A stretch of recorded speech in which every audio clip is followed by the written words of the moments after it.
Primaries were back on Tuesday in the state of Arizona, yet there are still no winners. A very hotly contested race. And really, you might be wondering, why are we talking about Arizona? But this is a race that really does have national implications. Cameron Arcand is a contributor from RedState. He's back up late with me on the Final Five. I called you our favorite Arizona political observer here.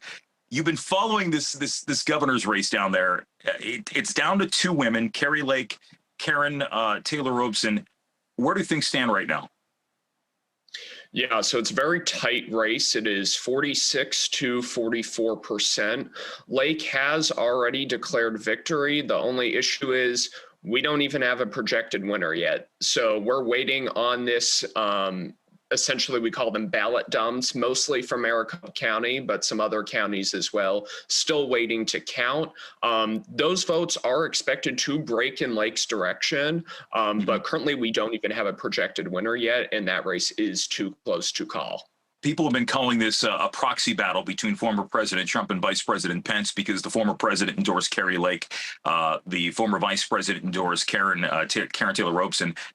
As you look at this right now, I have to say, Cameron, Kari Lake has made a name for being somebody who denied the results of the 2020 election. She's insinuated there was massive voter fraud, then insinuated that if she lost, just like former President Trump would, it was because of voter fraud.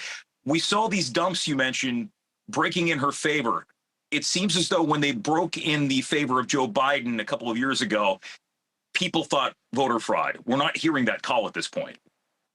Yeah, there is a little bit of an irony to it in that sense. And I think that is going to be a major hurdle, at least rhetorically, for Lake going forward into the general election. I think Republicans, a lot of moderates, are going to like to see her make that pivot in order to use some more moderate rhetoric to appeal to those voters. We're already seeing Trump-endorsed like Masters doing that with ads he's running. But the big thing is she's running against, or most likely going to be running against, the current Secretary of State.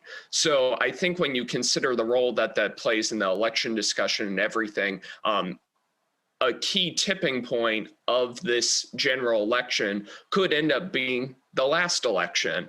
And I think that's going to be something that voters are going to want to be mindful of, and try to maybe either ask your candidates questions, Katie Hobbs and Lake included, what other issues are we going to want to talk about and hear about besides just election integrity or voter fraud or whatever you want to call it.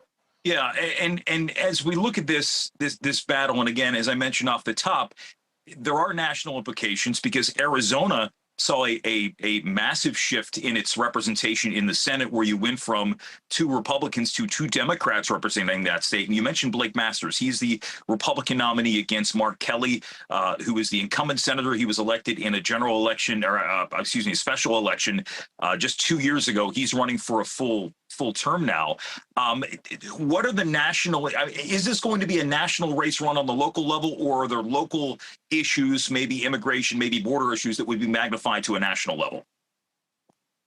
I think it's going to be something where the conversation about the border and the economy are going to reign supreme. And I say that because the Phoenix metropolitan area, for example, has one of the highest inflation rates of any metro area in the country. Blake Masters has actually centered a lot of his campaign around the economy, talking about the border as well. But Mark Kelly has been almost kind of finessing the Biden administration with this as well when it comes to the border and when it comes to these issues. But he's failed to make himself as distinctive a voice as Senator Kristen Sinema, who's kind of a wild card when it comes to a lot of issues. We know that. But I think ultimately it is going to be a tough fight, regardless of how you look at it. But I think Masters, if he is really wanting to seal that victory for himself, needs to really look at those economic issues, really look at all those different things that are going to matter to a lot of those suburban voters that are going to be deciding between, hey, Mark Kelly or Blake Masters. We need to, they need to be looking at those and make those right decisions. Yeah, especially too, since we look at just this thin I say thin margin. It's no margin for error for Democrats at this point in the Senate. The only reason they have the gavel is because they have the tiebreaker. So we should point out, before I let you go here, that we are taping this a little bit earlier today. There may be a victor declared in the gubernatorial race by then. But regardless of where that goes, I would imagine if it were Karrin Taylor Robson, there would be if it's so slim right now. Are we in a recount margin, or is it widening and it appears that we'll just have a winner and that's it? Yeah, so the margin for a recount is rather confusing based on the current state laws. It's somewhere, depends on the race, but the general consensus is sometimes about 1/10 of 1%.